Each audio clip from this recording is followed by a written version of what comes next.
예, 전해드린 대로 오늘까지 국내 코로나19 확진자가 모두 82명으로 늘었습니다. 특히 31번 환자가 나온 대구 경북 지역에서 확진자가 무더기로 확인됐는데요. 동선도 넓고 접촉자도 많아서 더 늘어날 가능성이 커 보입니다.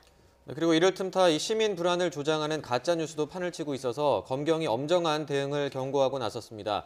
최재욱 대한의사협회 과학검증위원장 그리고 유재복 기자와 함께 코로나19 상황 짚어보겠습니다. 두 분 안녕하십니까? 네, 안녕하세요. 예, 우선 유재복 기자, 하루 사이에 확진자가 또 늘었고 네. 대구 경북 지역의 상황이 좀 심상치 않습니다. 지금까지 확진자 상황을 좀 정리해 주시죠.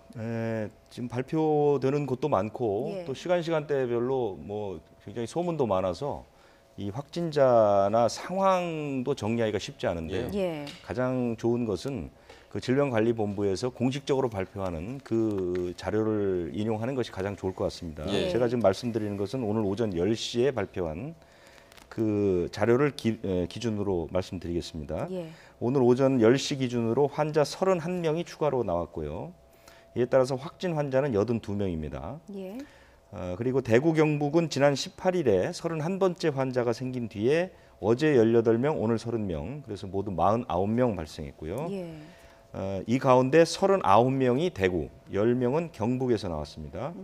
환자 49명 가운데 38명은 신천지 대구교회와 연관이 돼 있습니다. 예. 31번째 환자가 다녔던 곳이고요.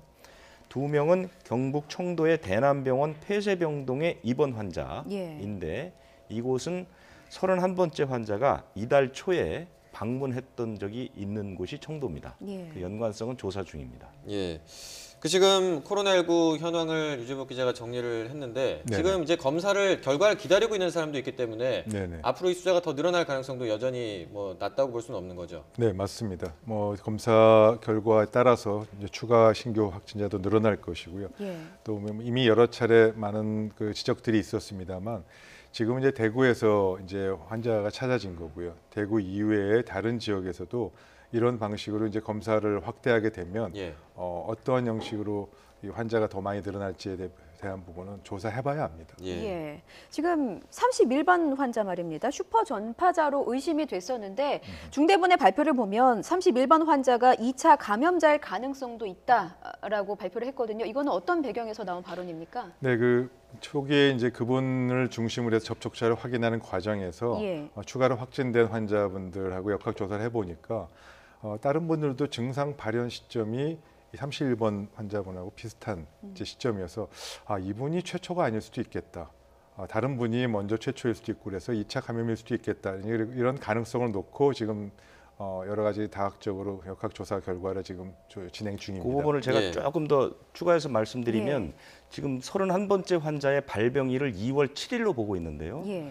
그 지금 현재까지 나온 그 신천지 대구교회 신도 38명의 발병일을 그래픽으로 만들어 보니까 2월 7, 8, 9가 많고 예. 15, 16, 17일이 많더라는 얘기죠. 그러니까 그것을 추측해 보면 만약에 이 31번째 환자가 슈퍼 전파자라면 예. 이분이 9일에 교회에 갔을 때 감염 증상을 가지고 9일에 갔다면 7, 8, 9에는 환자가 발생하면 안 되는 것이죠. 예. 그렇죠. 그런데 이 환자 31번째 환자와 같이 여러 명이 그 7, 8, 9일 사이에 발병을 했습니다. 그렇다면 어떤 얘기냐면 2월 2일 그 전주에 있었던 예배에서 예. 31번째 환자를 포함한 몇 명이 누군가로부터 공동 노출에 의해서 감염됐을 가능성이 있다. 이렇게 되는 거죠. 예. 그러면 최초 슈퍼 전파자는 별도로 따로 있고 예. 이 31번째 환자는 2차 감염자일 가능성이 있다. 이런 추론이 가능하다는 얘기입니다. 예. 예. 지금 그 신천지 대구교회가 이제 이번에 대구 경북 지역에서 이 확진자들이 많이 발생하는 하나의 뭐 발원지로 좀 떠오르는 모양새인데 네. 네네. 지금 이렇게 종교 행사에 사람들이 많이 모이지 않습니까? 이런 네네. 경우에 이제 전파 우려가 클 수밖에 없는데 이런 부분을 좀 이런 감염 우려를 줄일 수 있는 대책 같은 게 좀 필요하지 않을까 싶은데 어떻게 보십니까? 네, 물론 뭐 지금 맞는 말씀이십니다. 그래서 다중이용시설이라는 그 법이 있고 다중이용시설인 거는 환기시설이라든지 여러 가지 다각적인 그런 실내 공기 오염을 줄이기 위한 그런 법이 있습니다. 네. 근데 지금 이런 교회 같은 곳은 이제 그런 다중 이용 시설의 규제, 실내 공기 환기라든지 이런 부분이 좀 사각지대여서 그런 부분을 좀 이제 이번 기회에 들여다보고 예. 필요하다면 이제 그런 조치를 해야 되겠다는 얘기고요. 근데 그 다중 이용 시설인 경우는 이제 실내 환기라든지 이런 부분은 좀 논의가 될 수 있겠습니다만 네. 이런 감염병 예방법 또 전파에 대한 그 관리에 대한 부분에 있어서는 좀 별도의 조금 더 다른 조치가 필요하고요. 그 부분은 나중에 이런 감염병 예방 관련된 법규에 추가로 또 반영될 부분도 있어서 조금 법규는 어떤 식으로 정리될지 좀 들여다봐야 됩니다. 이번 신천지 교회 사례를 봤을 때는 이 종교 행사의 특성상 다중이 밀접하게 접촉해서 더 확산이 빠른 것이 아니냐라는 분석도 있던데요. 어떻게 보십니까? 네, 그래서 뭐 슈퍼 전파자보다는 슈퍼 전파지 이제 그런 표현도 나옵니다. 그래서 뭐 그런 면에서 충분히 가능성이 있는 얘기고요. 이제 여러 가지 이제 그런 부분들은 이제 감염병의 종류에 따라서 접촉 감염이냐 공기 전파의 가능성이냐 이런 다각적인 그런 부분들이 결합돼서 환경과 사람의 전파 그런 결합돼서 예. 발생하는 거기 때문에 좀 상황에 따라 좀씩 다릅니다. 그래서 이 부분 신종 코로나인 경우는 이제 이 부분이 주목됐으면 향후 이 신종 코로나에 대한 추가적인 예방 조치를 수립한다면 지금 이 사례가 굉장히 참고가 될 겁니다. 추가적으로 어떤 예방 조치가 필요하다고 보십니까? 우선 지금 논의될 수 있는 거는요. 이 평상시에 이런 다중 이용 시설을 뭐 사람을 몇 명 이상 제한한다든지 이런 걸 하기는 곤란합니다. 다만 이런 전염병이 감염이 우려되거나 전파가 의심되는 그런 특정 기간이나 특정 상황일 때는 다중 이용 시설을 사용을 제한하거나 어떤 별도의 조치를 하는 그런 규정들을 좀 만들어서 필요한 경우에 단계적으로 즉각 대응 조치할 수 있는 법 근거를 만들어 놓은 거는 필요하다 봅니다. 예, 알겠습니다. 유재복 기자, 그리고 그 31번째 환자분과 관련해서도 말이 많고 또 신천지 대구교회 관련해서도 여러 가지 이야기가 나오고 있는데 네. 어제 그 신천지 대구교회가 입장을 냈다고요? 그렇습니다. 조금 전에 이제 박사님이 말씀하신 것처럼 슈퍼 전파자를 찾기는 어렵겠지만 이 대구 신천지 교회가 슈퍼 전파지가 될 가능성은 굉장히 높습니다. 예. 지금 이미 지금 그 검사 대상자만 1,001명이고요. 거기서 증상을 호소한 사람만 100명 가까이 된다고 하니까 예. 앞으로 이제 더 많이 나올 것 같은데, 그래서 어저께 정은경 질병관리본부장이 슈퍼 전파 사건이 있었다는 것을 인정을 했습니다. 예. 그 장소에서 사건이 있었다는 걸 인정을 했고, 이에 따라서 이제 전수조사에 착수하게 된 거고요. 신천지 측에서 어저께 홈페이지하고 언론사 기자들에게 이제 그 소식을 보내서 예. 앞으로 예배와 모임을 하지 않겠다라고 이제 전면 다 중단됐습니다. 전국에 있는 모든 그 신천지 교회는 다 예배를 하지 않겠다. 그리고 이제 어제 사실 SNS 상에서 떠도는 얘기 중에 하나가 신천지 측에서 신도들에게 예배를 가지 않았다라고 얘기해라 이런 예. 지시가 있었다. 뭐 이런 이제 소문이 돌아서 굉장히 흉흉했는데 예. 신천지 측에서 이것에 대해서도 이제 답변을 했는데 이건 개인적인 일이다. 개인적인 판단도 몇 명이 한 얘기다. 이렇게 이제 선을 그었고 신천지 측은 앞으로 조사나 방역이나 모든 면에서 정부의 대응 대책을 적극적으로 돕겠다. 이렇게 이제 입장을 밝혔습니다. 예. 자, 그런가 하면 경북 청도에서 이제 2명의 확진자가 나온 상태인데요. 여기가 정신과 폐쇄병동 아닙니까? 그런데 그렇습니다. 최근 한 달 동안 뭐 외출 기록이 없는 것으로 확인이 됐다고 하는데 어떻게 감염이 됐다고 그 보십니까? 대남병원이라는 것이 이제 59살, 57살 이렇게 두 분이 지금 이제 포항의료원에 가 있는데요. 기침하고 발열 증상을 보여서 그 검사를 해보니까 이제 양성 반응이 나왔습니다. 예. 이 두 사람이 입원했던 병동에는 102명이 입원해 있고 오늘 오전에 폐렴 증상을 앓던 한 분이 사망을 했습니다. 그래서 지금 조사를 중이기 때문에 예. 아마 두 사람 외에 또 증상을 가진 사람이 여러 명 있다고 발표를 했기 때문에 아마 5시 통계에는 이 결과가 나올 것 같은데요. 예. 아까 말씀하신 것처럼 이 폐쇄병원입니다. 폐쇄병동입니다. 예. 폐쇄병동 입원했던 환자들인데 이 부분에 대해서는 아직까지 뭐 나온 것은 없는데 아까 말씀드린 것처럼 31번째 환자가 청도를 방문한 적이 있었고 예. 이 병원이 신천지 교회와 연관이 있습니다. 그래서 신천지 교회에서 봉사 활동을 간 적이 있습니다. 그런데 예. 이제 그것이 이 감염과 어떤 연관이 있는지는 아직 밝혀지지 않았지만 그리고 여기에는 이제 그 정신병동, 폐쇄병동이 있고 바로 앞에 요양병동이 이렇게 내부적으로 연결이 돼 있거든요. 예. 그러니까 거기 종사하는 의료진이나 이런 사람들이 전부 교차 감염의 가능성이 있습니다. 그러니까 인원도 상당히 많고요. 그래서 그 부분에 대한 조사 하나 그리고 신천지 교회 신도들이 과연 이 병원을 방문해서 봉사활동을 했느냐 그것은 언제인가 이 부분에 대한 것이 종합적으로 대구와 청도에서 현장 대응팀이 동시에 조사를 진행하고 있습니다. 예. 그 위원장님도 이렇게 폐쇄병동에서 이제 감염 사례가 발생했기 때문에 좀 어디서 감염됐나 굉장히 궁금한 상황인데 좀 어떤 가능성이 있을 거라고 보세요? 네, 지금 말씀하신 그대로입니다. 폐쇄병동은 환자가 외부로 외출을 하기 못하게 막은 병동이고요. 따라서 내부에서 바깥 나가는 건 통제가 되는 반면에 외부에서 직원과 의료진 혹은 이제 간헐적으로 이제 보호자가 방문하게 되는데 이제 그런 외부에서의 출입 기록을 면밀히 검토하고 그런 검토 기록을 통해서 접촉 경험이라든지 확진자 찾아낼 수 있는 부분을 기대하고 조사를 면밀히 하는 것이 필요한 상황입니다. 예. 자, 31번 환자를 시작으로 지금 대구 경북 지역에서 확진자가 속출하고 있는 상황이기 때문에 주민들의 불안감이 상당한 것은 뭐 당연한 네, 일일 그렇습니다. 것 같고요. 대구시는 지금 외출 자제를 당부한 상황인데 대구 지역의 분위기는 어떻습니까? 대구는 오늘 오전에 이제 그 대구시장이 브리핑을 했을 때 예. 사실은 저는 표정이 모든 것을 말해주지 않는가 싶습니다. 이미 대구의 능력 밖의 일이 벌어지고 있고요. 대구에는 지금 의료시설이라든가 이런 것도 사실은 이 넘쳐나는 이 발생하는 환자를 좀 막기는 좀 어려울 것 같고요. 예. 뭐 음압병동이나 치료 인력이나 모든 게 다 부족한데 더 무서운 것은 주민들의 공포감이 상당합니다. 예. 이게 하루 이틀 사이에 엄청난 환자가 났기 때문에 지금 대구는 외출 자체를 뭐 하지 말라는 권고와 상관없이 사실 외출하기가 쉽지 않은 그런 분위기고요. 예. 일단 모든 학교, 공공시설은 다 폐쇄가 됐고, 그리고 이제 이분들을 더 괴롭히는 거는 사실은 가짜 뉴스입니다. 지금 뭐 대구를 봉쇄한다느니 뭐 이런 그 가짜 뉴스들이 너무 횡행하고 있어서 예. 주민들의 불안은 더 커지고 있는데 예. 대구시는 뭐 최선을 다해 보겠지만 중앙 정부의 전폭적인 지원이 없으면 아마 힘들지 않을까 하는 그런 그 예측들이 가장 많습니다. 예. 그 지금 대구 지역에서 이렇게 환자들이 빠르게 늘다 보니까 그리고 그 환자라든지 의심 환자들이 다녀간 병원, 응급실 같은 경우는 폐쇄가 되기도 하고 뭐 다시 풀리기도 한 경우도 있습니다만 네네. 이런 경우에 이제 일반 의료 체계도 영향을 줄 수밖에 없는 상황인 거죠, 지금. 네네. 뭐 매우 심각한 상황이고요. 아시다시피 그 외상센터, 응급센터에서 하는 외상센터는 그 외상을 중점적으로 치료하기 위한 전문 센터인데 지금 대구에 5개가 지정되어 있습니다. 예. 그 중에서 4개소가 지금 전 폐쇄됐다가 오늘 2개소가 이제 오픈을 했고요. 예. 22일 날 2개소, 그래서 영남대병원과 경북대병원 22일 날 다시 재개장을 하게 됩니다. 사실 그 기간 동안에 중증 외상 환자를 치료를 제대로 할 수 없는 공백이 생긴 거는 뭐 필연적인 부분이고요. 예. 그로 인해서 지금 며칠간에 중증 외상 환자들을 서울 지역으로 옮기거나 이런 상황이 발생했습니다. 그래서 심각한 의료 체계 비상이 발생할 수밖에 없고요. 예. 동시에 거기에 근무했던 의료진과 또 의료에 관련된 모든 분들도 자가격리가 들어가야 되니까 예. 이 의료 인력의 공백도 피할 수 없는 그런 상황입니다. 예, 의료 인력의 공백의 문제 짚어주셨고 의료 시설에 대한 부분도 조금 더 짚어본다면요.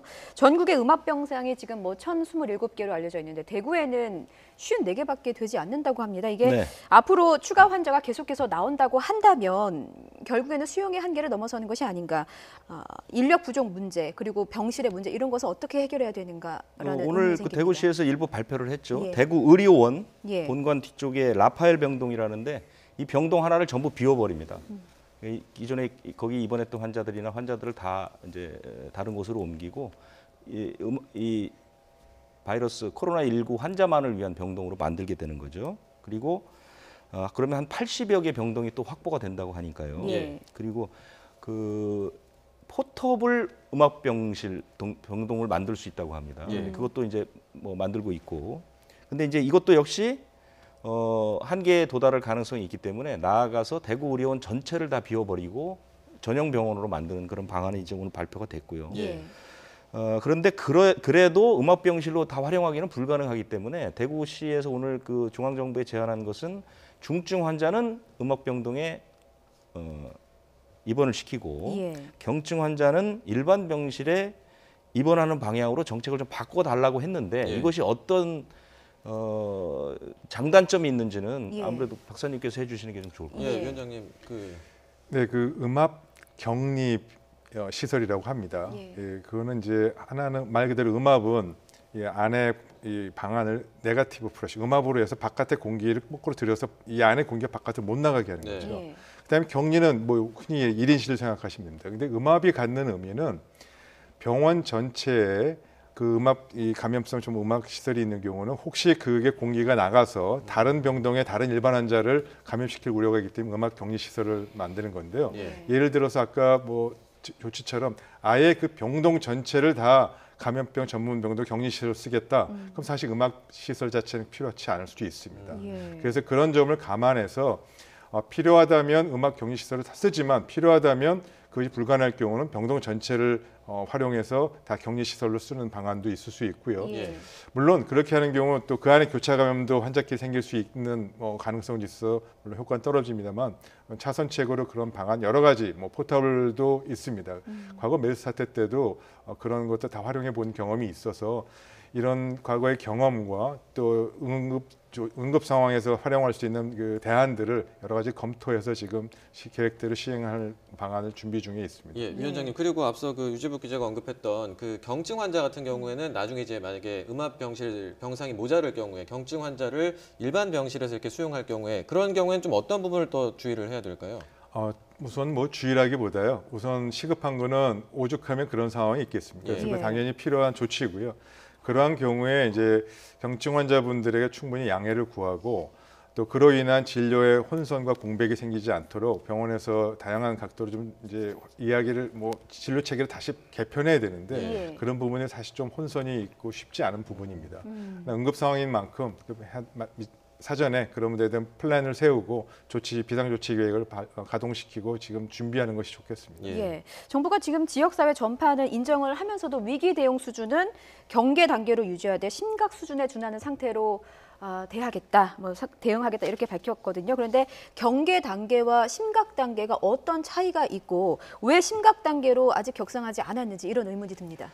그 감염병 위기 단계가 4개의 단계가 있는데요. 첫 번째가 관심이라고 해서 이거는 이제 외국에서만 발병을 한 상태입니다. 그러니까 이제 관찰하는 단계고, 그다음에 주의 단계라는 것은 이제 국내에 막 유입됐을 때, 그다음에 현재는 경계 단계입니다. 우리 경계 단계는 일부 지역이나 일부 사람에 국한되어 있는 경우, 그러다가 이제 이것이 지역 사회로 퍼져 나가거나 많은 사람들이 감염이 되면 심각 단계를 발령을 하게 되죠. 그 심각 단계가 발령되면 중앙재난안전본부라는 게 꾸려집니다. 그래서 국무총리가 본부장이 돼서 그 밑에 모든 부처가 이 전염병을 막기 위해서 같이 움직입니다. 지금 중수보는 보건복지부 장관, 그러니까 한 부처 중심으로 움직인다면 이건 전 부처가 다 동원된다고 보고요.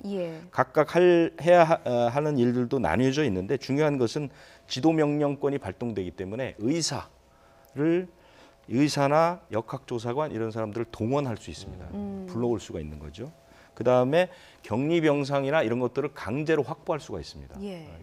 지금 현재는 다 병원이 민간병원이기 때문에, 하지만 그 심각 단계가 되면 이런 것들도 이른바 징발이라고 하죠. 징발이 가능하고요. 그다음에 특별교부세 이런 것도 다 지원이 되고 교육부도 학교를 강제로 휴원 이런 것도 다 가능하고요.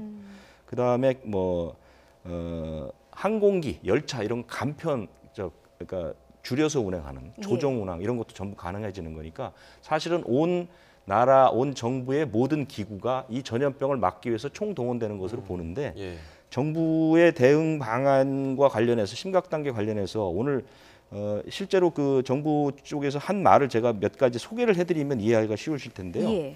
정부가 현재 상황을 코로나19가 제한된 범위 내에서 지역사회 감염으로 전파되기 시작한 단계로 판단한다 이렇게 얘기했습니다. 시작이라고 했고요. 그다음에 이를 막기 위해서 피해를 최소화하는 대책으로 이행해야 한다. 그러니까 저희가 몇 번 말씀드렸던 봉쇄 전략에서 피해 최소화 전략으로 가야 된다. 그러니까 지역사회 감염을 어느 정도 인정했다고 볼 수 있죠. 그러니까 방역 대응 체계에 변화가 생긴 것이군요. 그와 관련해서 사실은 내일 확대 중앙 사고 수습본부 회의를 열어서 무언가를 결정해서 발표하겠다 이렇게 얘기를 했는데 갑자기 오늘 오후에 오늘 저녁 6시에 총리가 긴급 장관 회의를 열겠다라고 발표를 했습니다. 그래서 아마 좀 더 진전된 안이 나오고 내일은 아마 이 부분에 관련해서는 정부가 명확한 어떤 입장 또는 대책을 내놓을 것으로 이렇게 예상이 됩니다. 그 감염병 위기경보 단계가 올라갈지 이런 내용은 좀 지켜봐야 될 것 같은데 위원장님 보시기엔 지금 상황 어떻습니까? 심각으로 올려야 됩니까? 아니면 유지해야 됩니까? 심각으로 당연히 올리는 것이 바람직하다고 봅니다. 몇 가지 좀 지적을 좀 안 할 수가 없는데요. 그 시작이라는 지역사회 감염 전파가 시작이라는 표현을 했습니다. 굉장히 별거 아닌 것 같지만 그 용어는 아주 굉장히 큰 의미가 있습니다. 이미 지역사회 감염이 전파가 돼서 확산됐을 것이라고 2, 3주 전부터 전문가 단체에서 계속 경고를 했습니다. 예. 그 이유는 지역사회 감염을 확진하는 검사를 안 해봤기 때문에 모르는 것이고 지역사회 감염이 이미 퍼졌을 것이다라는 거 전제하에서 말씀드린 거고요. 예. 즉 이제 지역사회 감염을 한번 해보니까 자발적으로 해보니까 이렇게 불과 4, 5일 사이에 수십 명의 환자가 찾아지지 않았습니까? 예. 이런 방식으로 다른 지역에도 검사를 확대하게 되면 예. 결국 지역사회 감염의 전모가 드러나게 될 것이다라는 게 기본적으로 저희는 의료단체는 그렇게 생각을 하고 있고요. 그래서 예. 시작과 지금 전체적으로 지역사회 감염이 있다는 걸 전제로 해서 이 문제를 바라보고 대책을 수립하는 것은 차이가 큽니다. 그 점에서 심각으로 올려야 된다는 거고요. 예. 심각이라는 이 부분을 사실 좀 쉽게 말씀드리면 전쟁에서 혹은 국가의 위기 상황이 생겨서 계엄령을 내리는 것과 내용은 똑같습니다. 다만 그 대상이 감염병이 생겨서 모든 자원과 물자 이런 부분을 통제하고 최적의 그런 긴급한 상황으로 이제 쓰겠다, 예. 동원하겠다 그런 차원에서 이제 계엄령이나 보통 공정보건학적으로 이야기를 그렇게 하고요. 예. 그런 면에서 지금 다른 지역 전체 지자체를 넘어서 그 다음에 이 부분은 뭐 보건복지부 행정자치 이런 걸 넘어 사실 입국 제한과 통제와 관련된 외교부 또 이런 국제적인 문제까지 다 포괄되기 때문에 결국 총리가 나서서 이 문제를 해결하지 않으면 예. 기본적으로 형식이나 틀거리에서 맞지 않는다라는 점을 여러 차례 지적을 했고요. 그런 면에서 지금 심각이라는 수준을 빨리 올리는 것은 바람직하다고 봅니다. 예. 저희가 지금 대구 경북 지역에서 무더기로 확진 환자가 나온 상황에 대해서 좀 짚어보고 있는데 오늘 서울 종로구에서도 확진자 한 명이 추가로 발생을 했습니다. 부암동에 거주하는 70대 한국인 남성인데 지금까지 서울 지역의 누적 확진자는 모두 14명이에요. 근데 네. 그중에서 6명이 종로구에서 발생했단 말입니다. 그 6명이 종로구에서 발생한 게 뭐 특별한 의미를 갖는 것 같지는 않고요. 예. 이 환자가 이제 이른바 감염 경로를 알 수 없는 이런 환자였었죠. 예. 그런데 오늘 약간의 그 힌트가 나오긴 했습니다. 이 환자는 지난 6일부터 감기 증상이 있어서 이비인후과 병원이나 다른 의료기관을 방문을 했는데 예. 이때를 발병일로 봅니다. 2월 6일 정도를. 거기서 CT를 찍었는데 폐렴 소견이 나와서 예. 이제 종로 보건소에 의뢰해서 검사를 해서 양성 이렇게 나왔죠. 근데 이 환자가 1월 말에 지난달 말에 서울 종로 노인복지회관을 방문한 적이 있고 네. 서울 종로 노인복지회관은 29번째 환자가 그 회관을 방문해서 그 독거 노인들한테 도시락 봉사를 했던 그곳입니다. 예. 근데 그 1월 말에 29번째 환자와 새로 확진된 56번째 환자가 같이 식사를 했다라는 게 이제 확인이 됐습니다. 예. 그래서 29번째 환자로부터 감염됐을 가능성이 있는데 문제는 이 29번째 환자가 16일에 확진이 됐고 5일부터 증상을 보였으니까요. 이분이 1월 말에 이제 만났고 이 노인복지회관은 2월 1일자로 휴관을 했습니다. 예. 그러니까 아마 그 전에 접촉을 해서 두 분 다 그 큰 증상이 없는데 감염이 된, 그러니까 뭐 무증상 감염의 가능성도 있다고 이렇게 보이는 거죠. 예. 그리고 지금 그 종로 노인복지관에는 접촉자가 한 100명 정도 된 지금도 다 검사를 하고 있고요. 예. 그다음에 이제 이 환자와 같은 날 진료를 받은 사람이 정부 서울청사 어린이집에서 그 어린이집과 접촉한 것이 드러나서 지금 정부 서울 정부청사의 어린이집은 문을 닫았습니다. 예.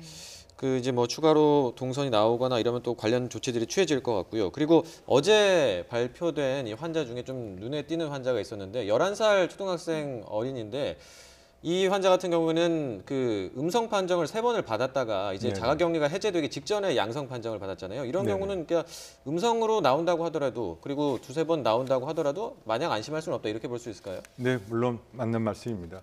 지금 아직 그 검사 키트가 즉 검사의 정확도는 이제 민감도와 정확도라는 큰 수치가 있습니다. 예. 그걸 보고 이제 이 검사가 얼만큼 정확한지 혹은 오차가 얼만큼인지를 사전에 모든 걸 쓰고 확인한 다음에 하는데 아직 급하게 이걸 이제 쓰다 보니까 그런 부분들이 좀 정확도가 아직 수치가 아직 나오지 않았습니다. 그래서 만에 하나의 가능성을 고려해서 2번 검사했다 하더라도 혹여 추가적인 검사 정확도를 다시 한번 재확인이 필요해서 뭐 3번, 4번 검사하기도 하고요. 필요하면 네. 증상이 계속 있는데 의심이 되면 계속적으로 봐야 됩니다. 또 여러 가지 보고에 의하면 14일이 지난 이후에도 예. 검사상 잠복기가 지난 이후에도 증상이 발현하거나 감염의 경우에도 지금 계속 보고되고 있기 때문에 그런 부분들을 면밀히 보고 추가적인 검사를 지금 하는 것이 필요하다고 봅니다. 예. 예. 자, 류재복 기자, 코로나19에 대한 강화된 대책을 담은 사례정의 6판이 오늘부터 시행이 됩니다. 이게 이전과 어떤 부분이 좀 달라지게 되는 걸까요? 아주 쉽게 얘기하면 사례정의라는 건 이제 그 검역, 예. 검사, 그다음에 조치의 대상을 확대한 거, 늘린 겁니다. 그러니까 처음에는 우한에서 온 중국인을 대상으로 해서 뭐 특별 검역을 했다면 그게 후베이, 중국, 다른 나라까지 감염 이렇게 확대되는 것처럼 예. 그래서 뭐 3가지 정도가 있는데요. 의료진이 코로나19에 감염이 의심된다고 판단되면 해외 여행 여부와 관계없이 검사를 적극적으로 한다. 이런 게 있고요. 그다음에 원인을 알 수 없는 폐렴 증상으로 입원한 환자는 음압병실이나 1인실에 격리한 뒤에 검사한다. 예. 적극적으로 검사한다. 이렇게 돼 있고요. 그다음에 확진자와 접촉한 사람들 그 자가격리 후에 이제 2주가 지나면 격리 해제하지 않습니까? 예. 근데 그 사람들도 반드시 13일째 되는 날 검사를 해서 음성일 경우에만 격리 해제한다. 왜냐하면 이것은 28번째 환자 같은 경우가 격리 해제 날이 다가와서 자기가 고향인 우한으로 돌아간다고 하니까 검사를 해서 양성이 나왔거든요. 예. 그래서 그런 걸 막아보자는 차원에서 13일째 접촉자들은 13일째 검사를 해서 음성이 나왔을 경우만 해제한다. 이렇게 이제 그 사례 정의를 폭을 넓힌 거죠. 그것이 이제 오늘부터 시행이 됐습니다. 예. 위원장님, 그 오늘 중앙임상 TF 팀장이 한 기자회견 중에 코로나19 같은 경우 감염 초기에 그 감기 몸살 증상으로 오인하기가 쉽다 이런 설명을 했다고 하는데 일반 시민들의 입장에선 이걸 좀 어떻게 받아들여야 되는지 좀 궁금합니다. 예. 감기 증상과 같은 뭐 거의 동일하게 시작하고요. 어떤 경우는 감기 증상 같은 증상도 없으면서 폐렴으로 급속히 진행하는 경우도 있고 그래서 굉장히 비전형적인, 비특이적인 그렇게 저희 표현합니다만 네. 그런 방식으로 지금 다양한 증상이 나타나기 때문에 이 의료진도 좀 어려움을 겪고 있습니다. 어찌됐건 일반 시민의 입장에서는 감기 증상이 있거나 열이 나거나 기침이 나거나 혹은 이런 경우면 전문 의료진과 상의를 당연히 하셔야 되겠고요. 근데 그러나 지금 우려되는 거는 전문 의료진 뭐 동네 병원을 가시더라도 그런 것 때문에 코로나 검사를 하게 되는 경우에 의료기관이 바로 폐쇄되고 이런 문제가 있고 이는 전체 의료에 어떤 마비로 올 수 있는 상황이 있기 때문에 예. 사전에 필요하다면 가능하면 1339나 질본이나 보건소와 전화 상담을 좀 하거나 또 그런 콜센터를 좀 이용해서 상담을 좀 받아보시거나 아니면 동네 의원에서 의사 선생님과 좀 사전에 뭐 전화 통화를 통해서 어떻게 하는 게 좋겠다는 걸 상의한 다음에 선별 진료소로 가거나 공공병원으로 가거나 이런 방식으로 좀 하는 것이 바람직하겠고요. 뭐 그 또한 결국 치료는 받아야 되지 않겠습니까? 예. 뭐 단순 감기라도 약은 받아야 되고요. 그러면 병원을 가셔야 됩니다. 예. 그래서 가서 안 되면은 의료진과 상의해서 상담하셔서 모든 문제를 처리하시는 것이 바람직할 거로 봅니다. 예, 그렇군요. 자, 코로나19의 경우는 이제 초기 단계에 좀 전파력이 높다라는 것으로 좀 알려지고 있는데요. 뭐 결국에는 뭐 개인 위생을 철저히 지키고 마스크 착용하고 기침 예절 지키고 이런 것이 최상의 예방책이라고 보면 되겠습니까? 네, 뭐 개인적으로 할 수 있는 거는 당연히 마스크와 개인 위생이 뭐 최선의 수단이겠죠. 예. 근데 그것만 개인에게 강요하고는 그거를 기댈 수는 없고요. 예. 지금 새로운 뭐 역학조사 결과가 속속들이 전 세계에서 보고가 되고 있습니다. 뭐 바로 며칠 전에도 그 영국의 그 뉴 잉글랜드 의학 잡지에서 보고된 하버드대학의 교수들이 보고한 바에 의하면 이번 코로나 바이러스는 과거와 우리가 생각했던 좀 다르더라. 그 다른 점이 무엇이냐 하면 초기 단계, 즉 감염되고 나서 초기 1, 2일 사이에 집중적으로 전파력이 높은 것 같다. 네. 보통은 4, 5일이 좀 지나거나 그렇게 해야 되는데 초기 단계 그때는 증상이 뭐 본인이 잘 느끼지 못하니까 오히려 더 많이 활동하게 되고 그래서 전파력이 높은 것 같다. 그리고 이런 가래나 이런 거에서 전파가 되는 것보다는 콧물에 의해서 전파되는 위험이 훨씬 더 높은 것 같다. 예. 그런 어떤 보고들을 얘기했고 네. 그러한 측면에서 이 초등학교 학생들이나 학생들에서의 집단 그 밀폐된 공간에서의 이 감염은 굉장히 위험성이 높아 보인다. 예. 오히려 사스보다 인플루엔자와 유사하지 않느냐 이런 공중보건학적 위험에 대한 부분 논의를 공식적으로 공개했고 이 부분들에 대해서 각 나라에서 공중보건학자들이 관료들이 방역당국이 좀 세심하게 보고 반영했으면 좋겠다 공고를 했습니다. 예, 알겠습니다. 예, 두 분 말씀은 여기까지 듣도록 하겠습니다. 지금까지 최재욱 대한의사협회 과학검증위원장 그리고 유재복 기자와 함께했습니다. 두 분 말씀 고맙습니다. 고맙습니다.